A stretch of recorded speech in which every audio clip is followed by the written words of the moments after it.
welcome to episode 59 of the Georgie and Patty Show. I am Georgie. And I am Patty. And wow, I want to say 59 shows. Amazing. Wow. Could practice saying 60 for Monday. Yeah, exactly. I'll just pre-do it. Then by Monday, I'll be at 61. Say there.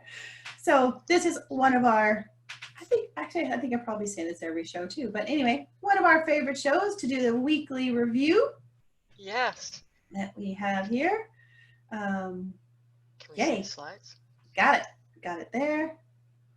Got it? Yep, I can see it. Can you see it? Excellent. I have to remember to bring the slides up earlier, seems. That's right. Have the quote on the slides. Yes, so our quote of the day.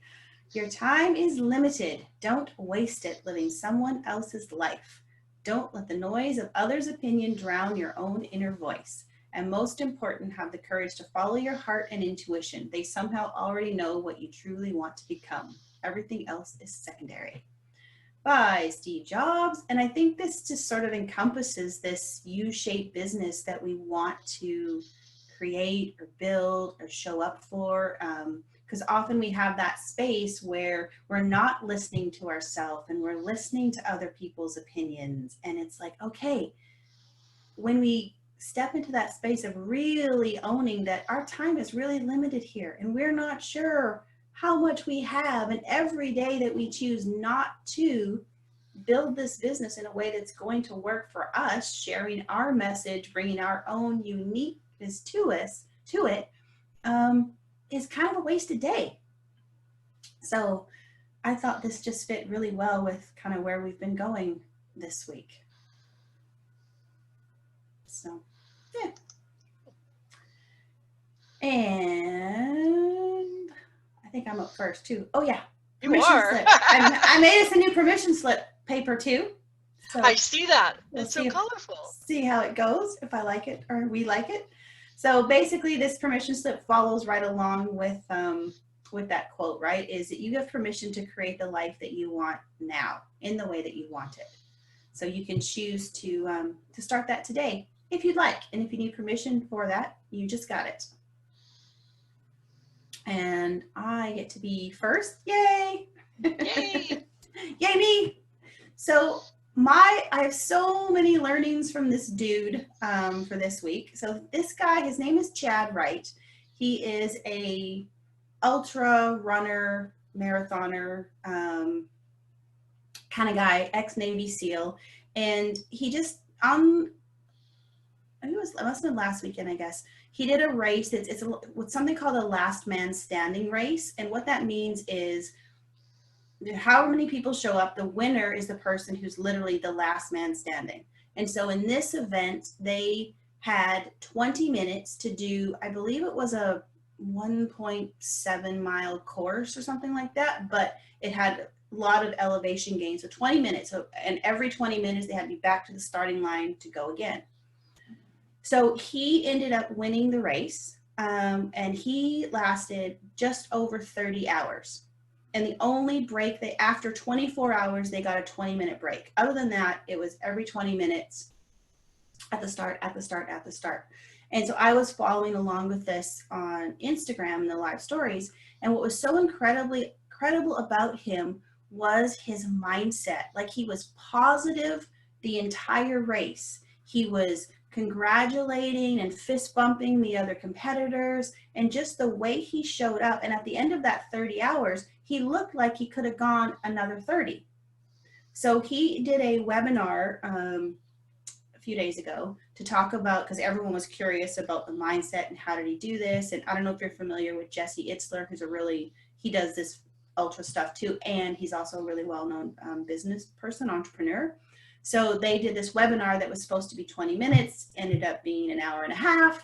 And I have like 8 pages of notes because they kept translating things to business. And I thought it was I left totally inspired and so much useful information, some really great reminders. So pretty much all of my learnings are coming from this, and I had to condense it down or else I'd be here, I think, all day.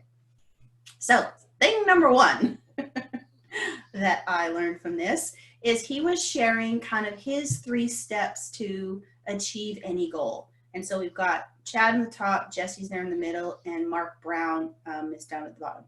So step number 1 is to convince yourself of the reality you want.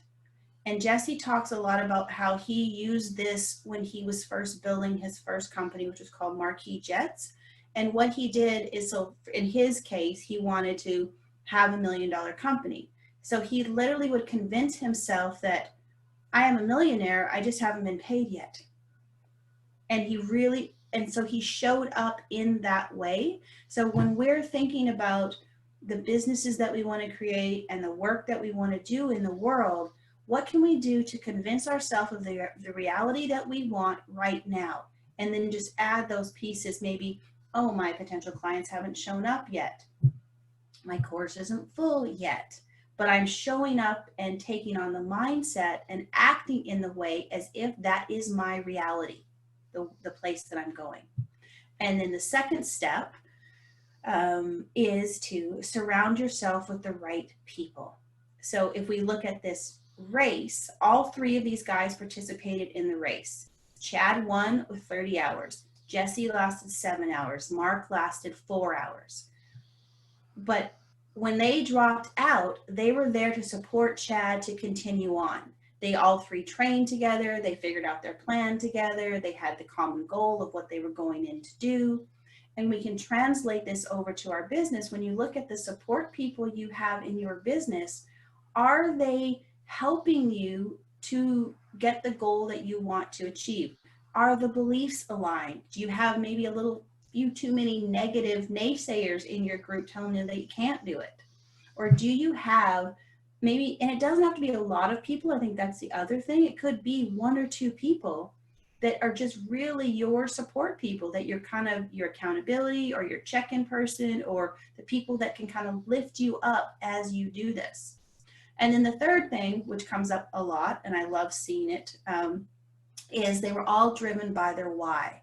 And so for Chad, when he was talking about what is his why, so he's also a coach and a speaker. And for him, he really, really, really wants people to have fulfilling and happy lives. Like, that is his why. He will do whatever it takes to help people find that level of fulfillment and happiness. And he also believes in doing the work. So when he shows up from that space of experience that he has. But it was the why that kept driving him, because he's like, if I show up, I continue to do hard things. I'm using the steps, which I'll continue to share, of this mindset that he has. And he's this example. It's a way for him to live his why, to help people find his a happy, fulfilling life, a life that matters, to show up and do meaningful work. So I really loved that, obviously. The next thing that I learned from them was really looking at his mindset. So what were the components of this mindset that he is able to show up and do this? Number 1, never give pain a voice. So he talks about this in 2 ways. So the first way is, in this race, obviously it's physical. So your body, it hurts. Like, you are not going to do a race like this and not feel pain. So what he does is he never, ever out loud gives that pain any kind of recognition. Like, he's feeling it, obviously. So one of the things he does is he'll say, I'm never tired. I'm never tired. And he has used this to help people. Like, one guy, he'd only done a 10-kilometer race and he wanted to do 100K. He signed up for 100K and he'd only done a 10K. He happened to be in the same race with Chad. And Chad's like, here's what we're going to do. You're going to say, I'm never tired, out loud all the time. And the guy was able to do a 100K race. And he also uses this in a way that when we're feeling not enough, I don't know if I can do this, I'm feeling insecure, and can I give this presentation? Will I be able to give this talk? Never give that a voice. We're going to have the thoughts, but don't give it a voice. Now, what he does say, though, is he is absolutely not talking about emotional or psychological pain. that needs a voice. So I want to make it really clear that we're not talking about, when we are in deep pain and loss and grief and, struggling with, I would say, like things with anxiety and suicide or depression, things like that, that needs a voice. That's not the kind of pain we're talking about here. We're talking about actual physical pain. And also some of these, I would say, more insecurity kind of things, like I'm not sure I can do it. I don't know if I'm enough. I'm going to suck. Those kinds of things. Don't give that a voice. The next part of his mindset that he was using is this power of the spoken word. So he says your tongue is your rudder. So be very, very intentional with every word that comes out of your mouth. He says there is absolutely no space for negativity. And everything is very, very intentional and deliberate, because what comes out of your mouth is what you can put into the world and starts to be the reality that you create. So being very intentional with the things that you're saying. And I think this is where some of the affirmation things can come in, the I'm never tired can come in, all of those kind of pieces of, I'm going to give a great speech today. What are the things that you want to say, but be very, very deliberate and intentional of what's actually coming out of your mouth. Am I creating environments that are positive or negative? And then the next thing is his not going to die in the chair. And so what that means, so if we relate it to the race, so if you're doing these kind of longer endurance races, you'll often come into an aid station, or say in this case, his loops were always 18 minutes. So then you'd have a minute to rest. So what he means by this is you can't quit when you're sitting in that chair for the rate for that 1 minute break. You've got to get back up. You can only quit if you are in the loop starting. So, and I kind of relate this to kind of don't quit on a bad day. Don't quit when it's been kind of tough and you're taking a break and you're ready to just not do this anymore. But make sure you only quit if you're going to quit, not on a bad day. So when you're in the game and then you realize, okay, I'm making this decision to not move forward because either I've got the data and I realize this isn't the right space for me, it's not going to be viable, those kinds of things, but not on the bad day. And he talks about when he's racing, he goes in with two goals in mind, either victory or his body literally can't go on anymore. And either one of those is completely acceptable. It doesn't matter which one, as long as he shows up and gives his all, either one is totally fine.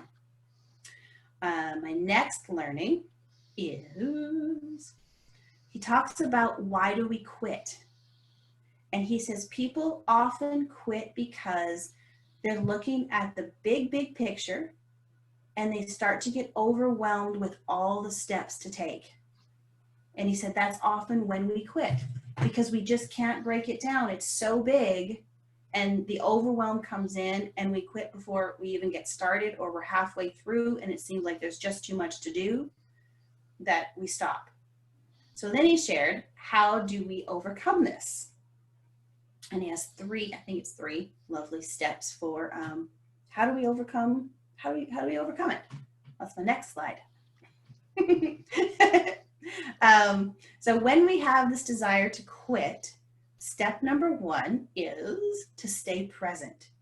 Because often when we go into this overwhelmed place, we're either, like say, future pacing, looking at all the things that we have to do, or we've dropped into the past, remembered when we wanted to do this thing once before and how much work it was, or how scared we were, or how we failed at it, how we couldn't do it.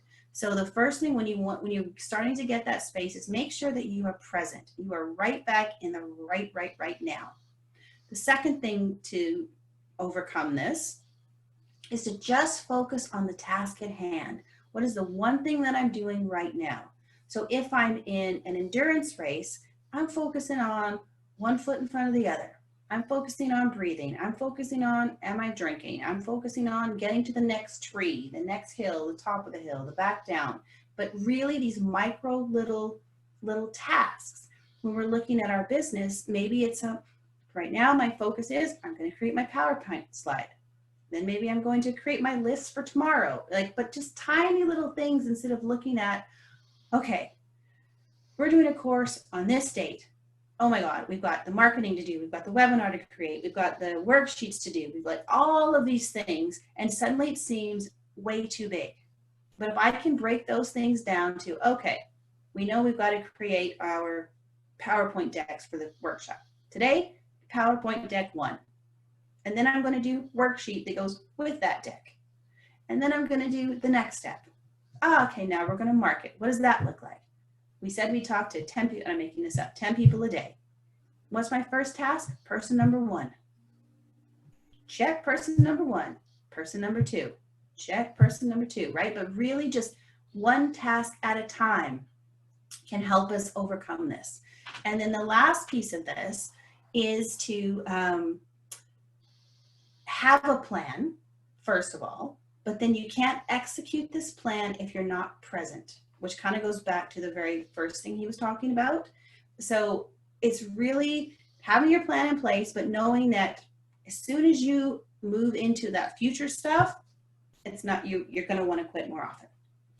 And my next learning from this is he asked the question of, and actually it might have been Jesse that asked this question, but do you want to be the 80% version of yourself?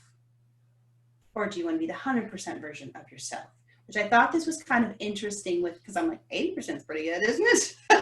Literally, I thought, no, I'll take 80%. But I'm like, no, I want to be 100% of the person I can be and show up. So then he had some tips for this, which are, you have to build your will, you have to show up every single day, and you have to do the work. So then he talked about how do we build our will? And the first thing is you really have to want it. You have to want it so badly that when the obstacles come up, they almost become obsolete because there just is no other option. You want this. And so when we think about our businesses, you have to want this business. You have to be willing to show up every day. You have to be willing to do the work. And when all of these things show up that we sometimes don't want to do, or we get scared to do, these little things we can call the obstacles in our path, you know, the big rocks, the hurdles, the rivers, the whatever you want to call it as we're guiding people along, you have to want this so badly and so much more that you're willing to kind of just obliterate those obstacles as they appear. Because I think that's one question often we don't ask ourselves sometimes is, do I really want this? You know, am I really willing to do it? Or did this just sound like a good idea at one point, but deep down it might not be something that I actually want? So that's step 1. Step 2 is to recognize it's a process. It takes time. This is like a journey. So it doesn't happen overnight. But the more we just stay in it, stay in the process, do the things over and over and over again, it starts to build up our will to continue. The next piece is to invest in yourself. So really take the time to, I think, recognize that you are worth it. You can do this. Look for moments to make yourself proud. And Jesse was talking about this as well, and so was Chad, that the reason they do some of these like crazy races and weird training things and all that stuff is really to prove to themselves that they can do it and to make themselves proud. It's not about anybody else, but it's like, how can I do this where I'm okay with this? And this is something that I'm going to be proud of myself. And sometimes I think those moments can be, oh, I completed my slide deck last night instead of this morning. I'm proud of myself for putting some thought into this and, you know, and getting it done. I'm proud of myself for showing up as myself on that stage, giving that talk. And I think taking note of those moments when you make yourself proud, when you're happy with how you show up, because then it's not anything external. It's really all about you and investing in that time in yourself to find out what are your blocks, what are your limiting beliefs, where am I holding my own self back, and then doing those things to move yourself forward so that you can really reach your potential, which is going to help you build your will.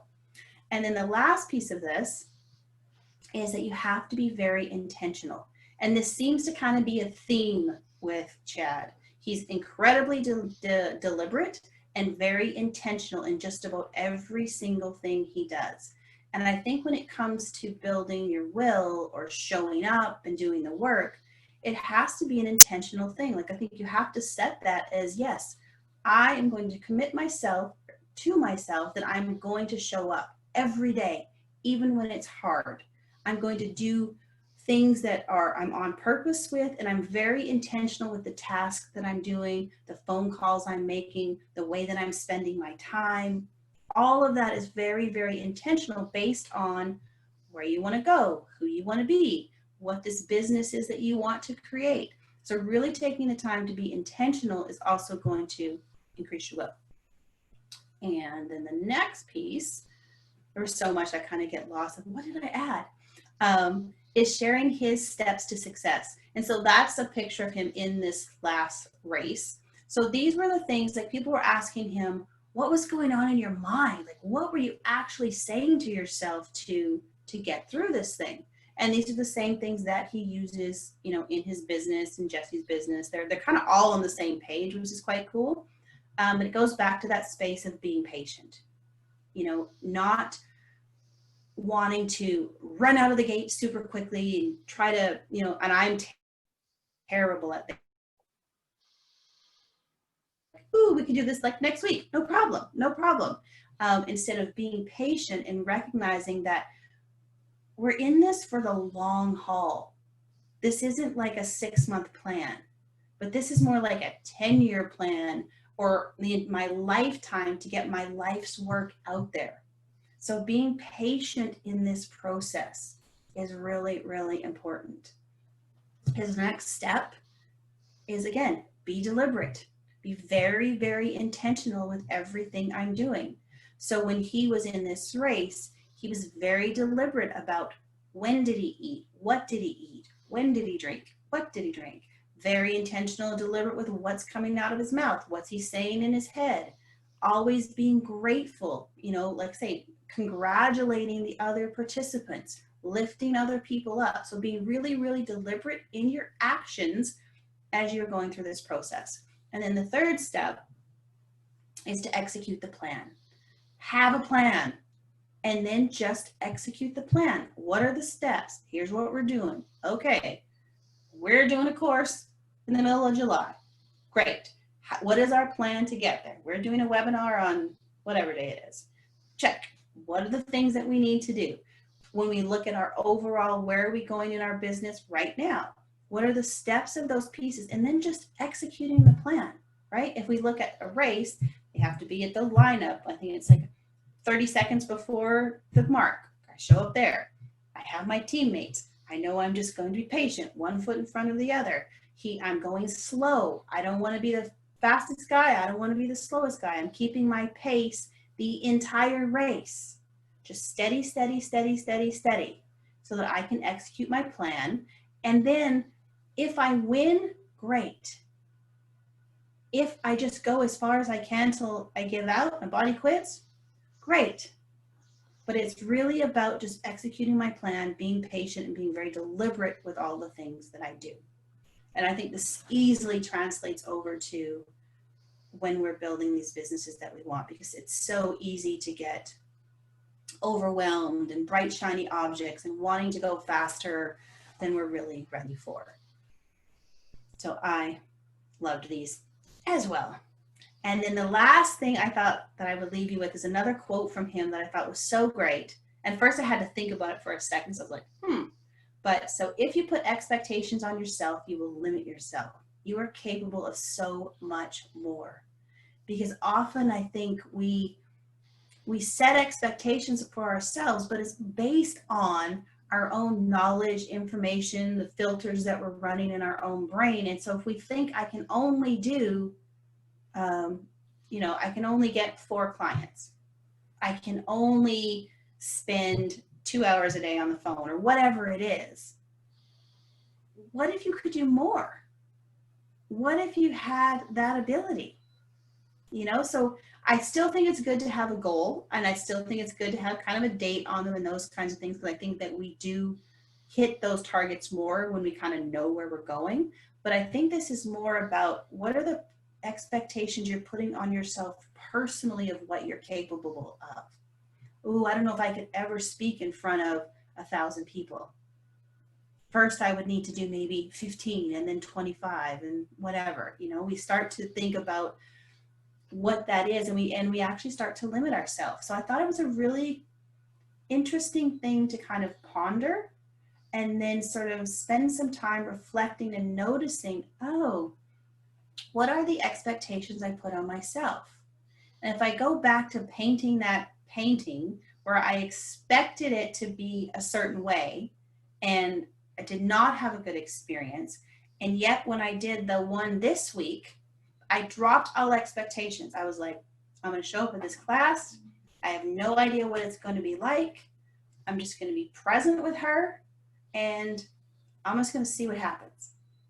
The experience was so much better. And I should have grabbed the initial painting. It's terrible. It's really bad, but I love it. And it's like my son comes home and I'm like, oh, did you see my painting? He goes, you're kidding, right? He goes, I thought that was just where you were keeping your paint, like I'm like, no, that's my painting. He's like, huh, okay.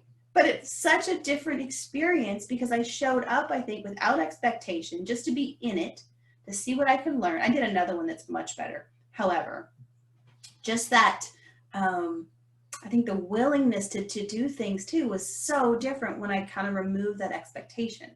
So just having that space to be curious and notice where and what expectations do I put on myself that could possibly be limiting me. So those were some of my learnings. There's so much more. Literally, I have like 5 pages of stuff I could go on about. And if anyone's interested, they did actually record the webinar. It's about an hour and a half. But if anyone is into this kind of stuff and you want to see it, let me know and I'll share it. So those are kind of my learnings for the week. It's so interesting because when you break it down into those kinds of steps, it's simple. Yes. Like it's just this, figure out what you want to do, make yourself a plan, and just kind of be present and just focus on the next step, right? It all sounds so easy to execute, right? Yeah. And it's just the myriad of ways that we find to complicate things for ourselves. It's kind of amazing in a way. It's so amazing. And I think having that support team, those people really helps too. And I think about, if we look at him with his doing this race, he ate bananas, waffles, and honey. Simple, simple, easy. And we try to complicate things so much, so often. Yeah.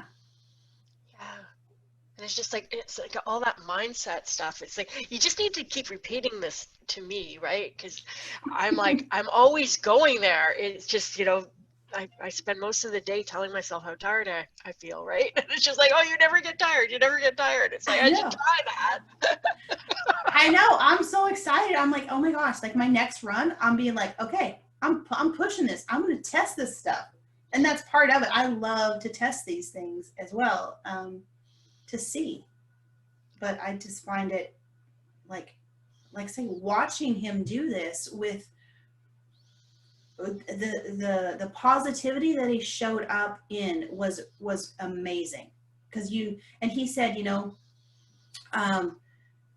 when he's doing this to get basically into what he calls this steady state of flow. And so how you get into the steady state is, this is going to hurt. It's going to be painful. And you go in and you accept the pain. And once you're able to accept the pain, he goes, it took me 25 hours till I got to the point where I realized it's never going to hurt any more than it hurts right now. And when I can accept that, he goes, I got 5 hours of growth. And I thought that was so interesting.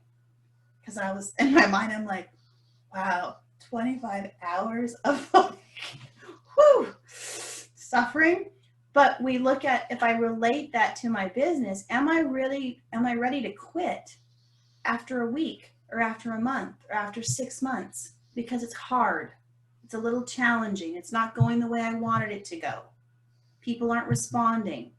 And rather, instead of just showing up and, putting in the time, like that one, I think it was the James Clear thing, that 10 years of silence for then how many years of growth and success. Like I think it translates really well, really, really well. It's just it's a great reminder for me. And I think that's why I enjoy following these kinds of people and watching and learning and, listening to the webinars. That's why I signed up for a month of mentorship with them. So I'm sure I'm going to get a lot of information coming out of that too. But yeah, it's good reminders. Kind of interesting that you mentioned time. Kind of segues into this. That's so funny. Georgie sent me this on Facebook the other day because she'd been reminded of something. And she said, this is the note. How crazy is this? We were at the same event 6 years ago and didn't connect. It's just like we're just kind of sitting across the aisle from each other. It's just like the timing wasn't right. That's why. I know, we're so close. Like, it's so hilarious. Like, literally just across the path. So crazy. Like it's just a kind of like half-hearted wave. It's just like, when can I leave? It's just.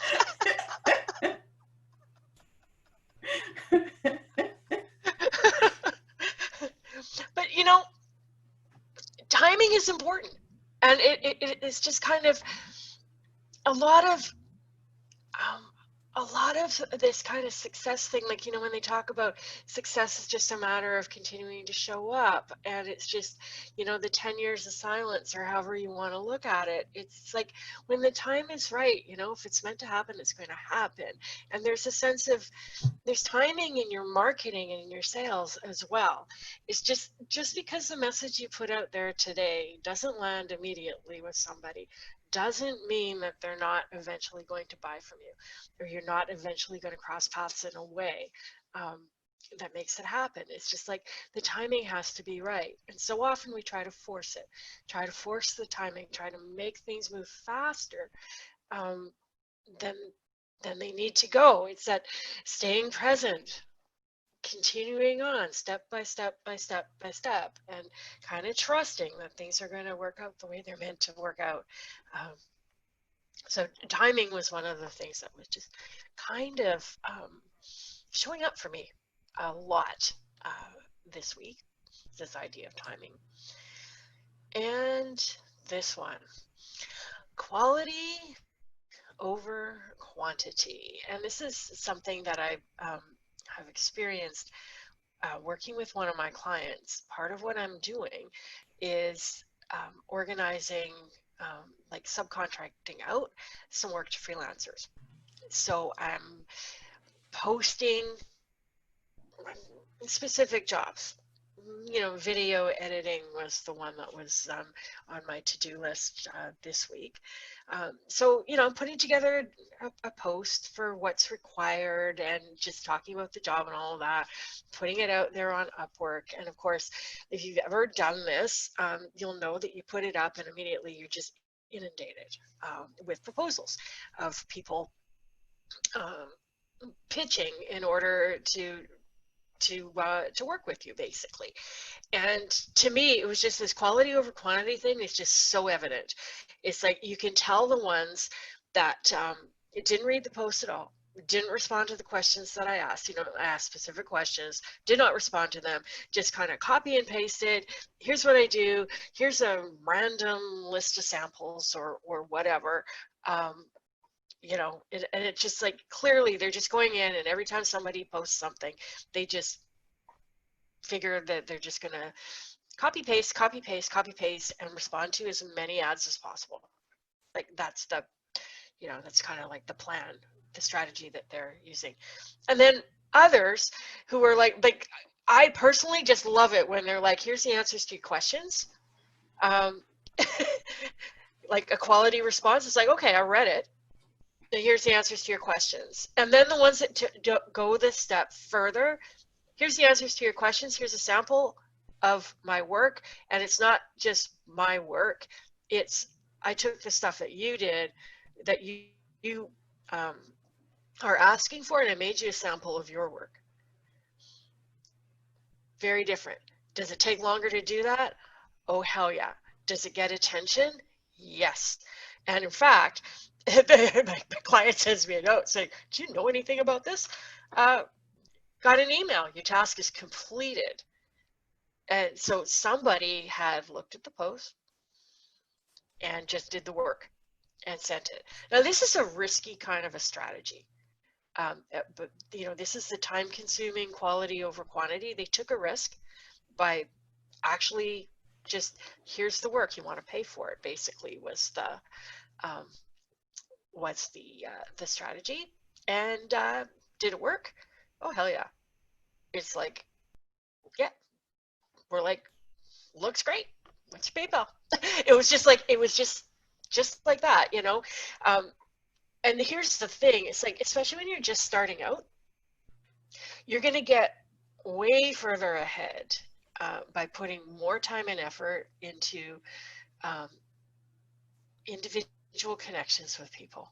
Like in this case, they did the work and sent it. But really, I look at it, it's like, okay, what's the difference between spending an hour doing some video editing or spending an hour having a conversation with somebody on over Zoom or on the phone that may or may not go anywhere? Having long coffee conversations with people, just building relationships and getting to know each other, right? Versus, how do I send this message out to as many people as possible, just to kind of like blanket this, like what's better? Do I reach 200 people with one message that kind of, it's the same message to everybody? It's just send, I'm done in 10 minutes. Or does it make more sense to take a couple hours each day to put in some quality kind of responses? I just thought that was really interesting. Just like, that really worked. Does it work every time he does it? Probably not. That is taking a risk, but I can almost guarantee that he's having more success than these people who are just copying and pasting and not even looking at what the job is asking for. This is something that I invite you to kind of reflect on when you think about your marketing. Maybe it's about doing less at a higher amount of quality and personalization. Thing number 2, the direct outreach that got a response. Once again, quality and personalization. Oh, you won! This is why, by the way, this is why I have a business meeting next week at 7:15 in the morning from somebody who did direct outreach with a very interesting kind of a message, right? And it's like, you won.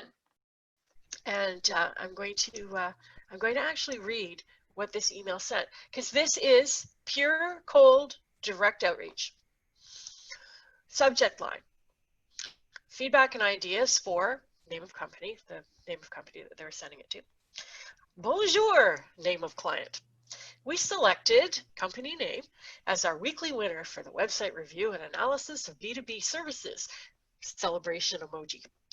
In essence, every week we choose one lucky website and we go through all the things that we could improve in order to help you guys grow. We usually do it with a brainstorming session with 2 or 3 people in our team. I've attached a photo of our team meeting below. Person from our team also took some more notes about all the ideas that we had. So if you're free sometime next week, I'd love to have a chat with you. Have a lovely day. And then they signed it. I want to draw your attention to a few things here. This is very personalized. This is another example of that quality over quantity. It's not the same message Like it's a template, right? It's like I made a template out of it by replacing company name and name of person, right? They can send it out to a zillion people, and I'll show you the photo in a moment. But it's all about me. When it's coming in, it's all about me. Feedback, like if they had sent it to me, it'd be like feedback and ideas for Patty K.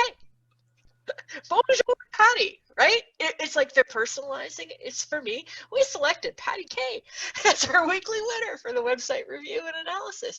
We sat down and had a meeting. We talked about you. We came up with some ideas and feedback. We're going to give them to you for free. All you have to do is talk to us. And it's friendly, and it's got exclamation marks and emojis in it. It's like Georgie could have written it. Have a lovely day! Exclamation mark, right? And it's just, this is direct outreach kind of stuff. I client forwards it to me. This sounds like fun. Should we do it? Right? And this is the photo of their team meeting, which I thought was hilarious. I was just like, this is a hilarious photo, right? And it's like between this, right? Like, this is highly personalized. You open up your email. There's a picture of your website. There's a guy pointing at it. They're having a team meeting to talk about it. Clearly it's brown bag lunch meeting over there that they're talking about you, right? But it's personalized. They put some effort into it, and for sure, I imagine they have, just tons and tons of winners. And when somebody responds and says, okay, I'm curious, you got my attention, what do you got for me? Then they have to scramble, figure out who you are, and actually do the feedback. It's a little hokey, maybe a little disingenuous, but it's clever and it's creative and it got attention, right?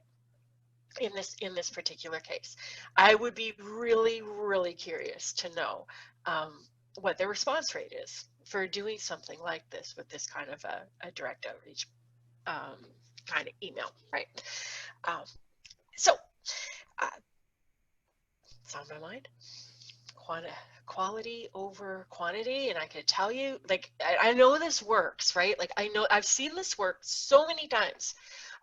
With people who really pay attention, and I know of at least 3 website overhaul kind of projects that worked by doing this methodology, including one who is a well-known marketer who wrote about it in his newsletter, how this fellow had approached him and basically said, hey, I think I have some ideas for your website, see attached.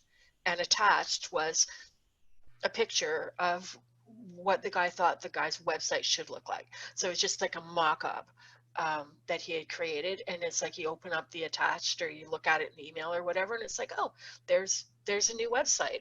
And it's kind of like, if you like this, let's talk about it, and I'd be happy to build this for you, right? And dude's like, he says, I took one look at the photo and went, yeah, I want that. That's awesome, and hired him. And it's like, and not only did he get a website contract, he got a website contract for somebody who sends an email out to a whole bunch of people. So dude probably got a whole lot of work out of it. Did it take him time to research and find a site and, do the mock-up and all of that? Like, he put a lot of effort into it before reaching out, but it paid off handsomely. Could it have just been all for naught work? Absolutely. But when you think about it, that's what we do in our marketing. There's a lot of the work that we do that goes nowhere. We put a lot of time in and it doesn't pay off. These guys are just being really kind of pinpointed and targeted at what they're doing. And I think this is super smart in terms of strategy. Even though the picture makes me giggle. But anyhow, and this is the second thing that I want to bring into with this, is to keep in mind that people vary. And we talked about personality the other day, and what your personality type is, and what you're interested in, and what you're attracted to, and how you go about doing business, and what catches your attention.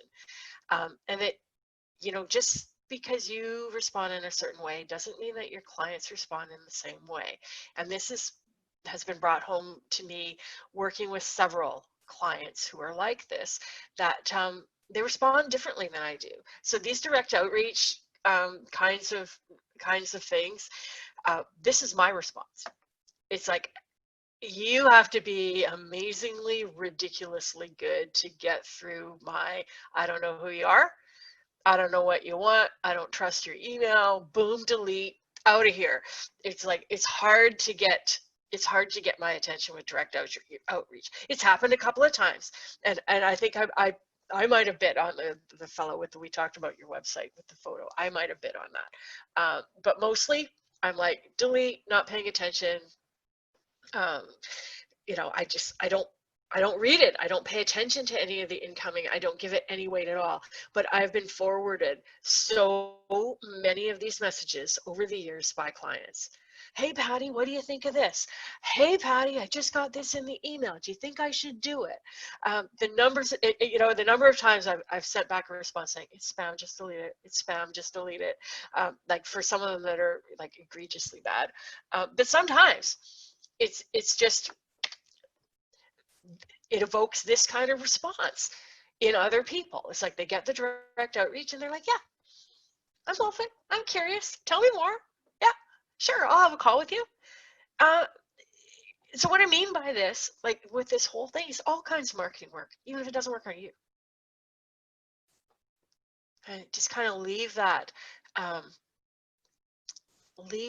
with you to kind of reflect on, because what this can do, and this is kind of interesting for me, is that I don't watch videos. I wouldn't tune into a show like the one we're doing, right? I like doing this, but it's not something that I personally enjoy watching. I would rather read. But in terms of producing content, I'd rather talk and do slide decks than write. Writing is way harder than talking and doing slide decks. And it's like when I had a client tell me, after I had gone on one of these kinds of things and talked about a book that I'd read and just kind of gave a book overview. We read it so you don't have to. And that was the feedback that I got.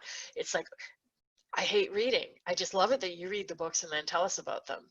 You read it, so I don't have to. And I'm like, wow, how cool is that, right? Like, so people vary. We're all different.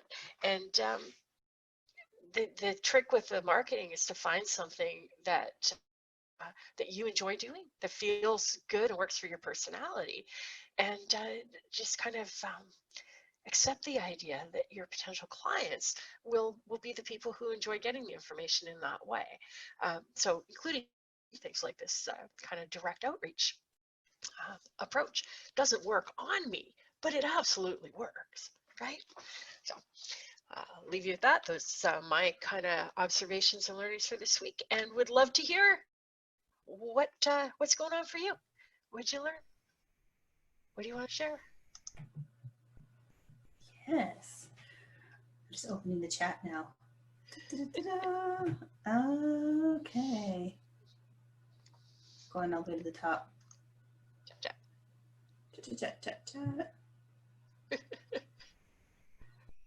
Liking the creativity. Oh, here we go. Someone, all right, she had to leave early. Morning from sunny North Van. Once again, I'll need to leave laptop, but we'll try to at least listen on the phone. Nice. So her learnings this week. Patty and Georgie's BAM method works. 5 calls, 2 clients, 3 great referrals. Woohoo! Woo! That's amazing. So good. I need to limit days I do sales conversations and catch-up calls, so I have many days available to work with clients. That's awesome. Gotta love that. That's fantastic. Awesome. That's great. Yet is one of my favorite words to add to a sentence. Kind of like Georgie and her addition of and. Yes. Like the summary. Had to go. Share the webinar. I will definitely do that. For sure. Oh, love the direct outreach example.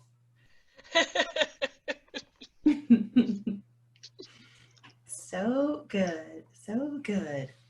Yeah, it's so awesome getting the things that you guys observe and learn during the week, because I think it just adds to, let's say this one comment here about the variety of voices and key concepts and things like that. I think it's nice when we share because we can all learn from each other. So it's really cool. That's one of the reasons I love like the weekly review, the Friday show, is because I get to, hey, hear what Patty's learned if I haven't heard it. You know, it's like, oh, I didn't know about that. Because often we're not talking about this, you know, in our calls every day, but are happening. So it's kind of this fun piece. So, and then when what the people on the show share as well. Mm-hmm.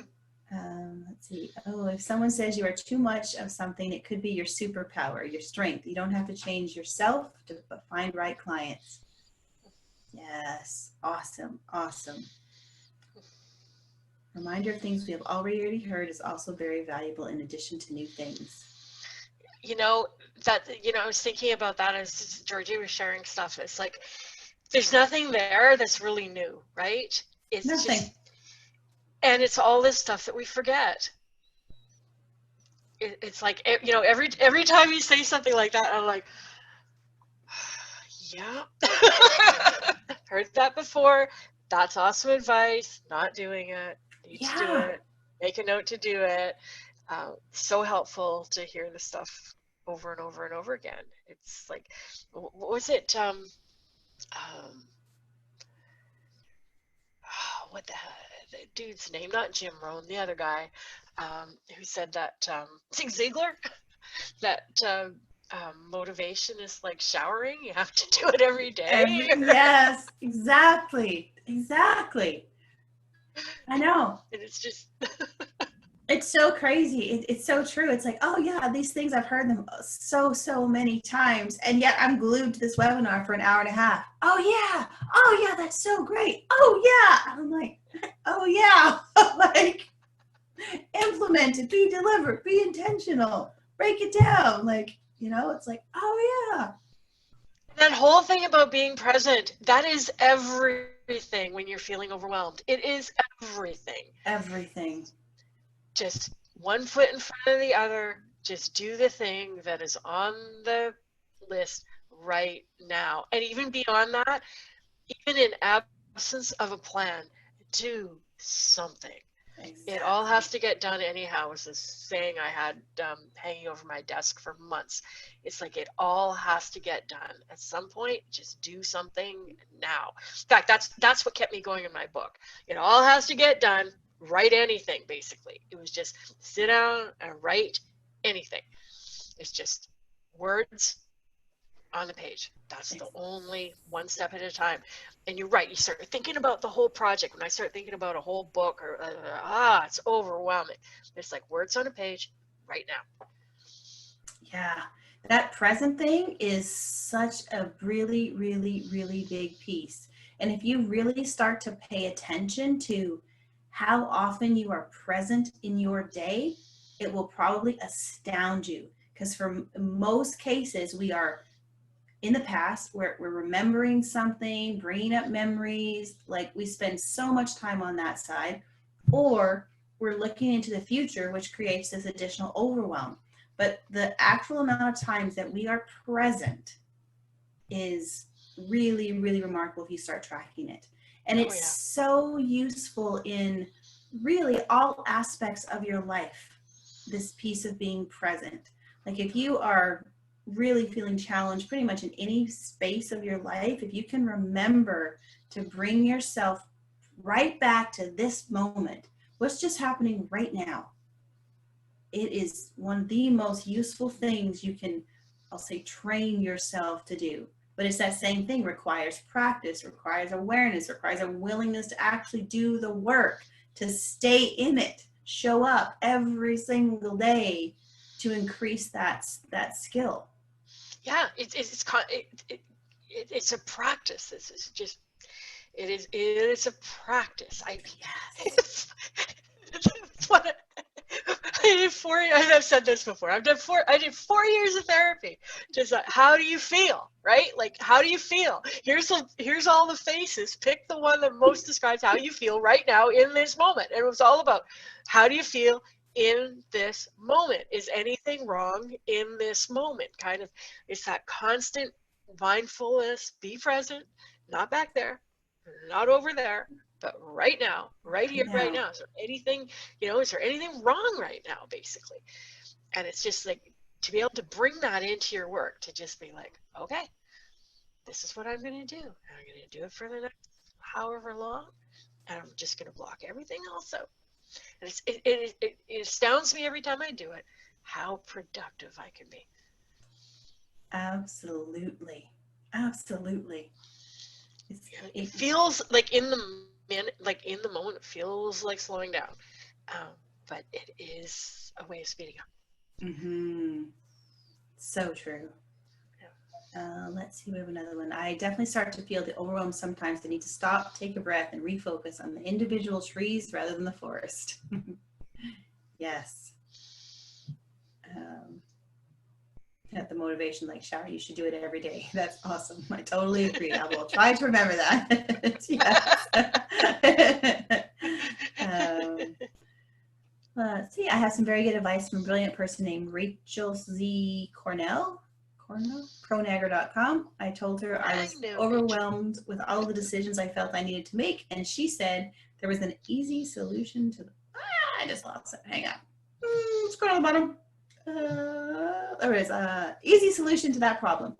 All I needed to focus on was one decision, just the next one.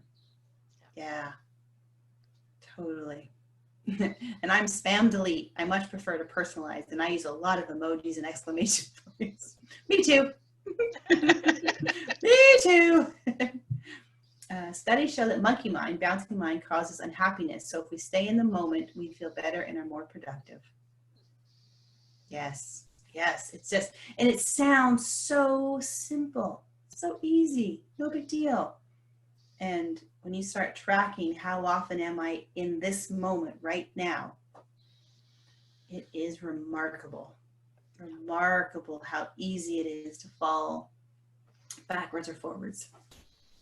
So yeah, really, really very cool. Very cool. Wow. We're 10:29. We are at 10:29. Look at that. Amazing. We managed to, We managed to talk a whole hour. Who knew?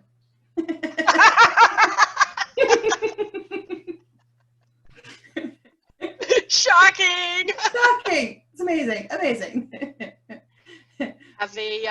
Have a fantastic weekend, and we look forward to seeing you back here Monday. Same bad time. Same bad channel. All right. Bye for now. Bye.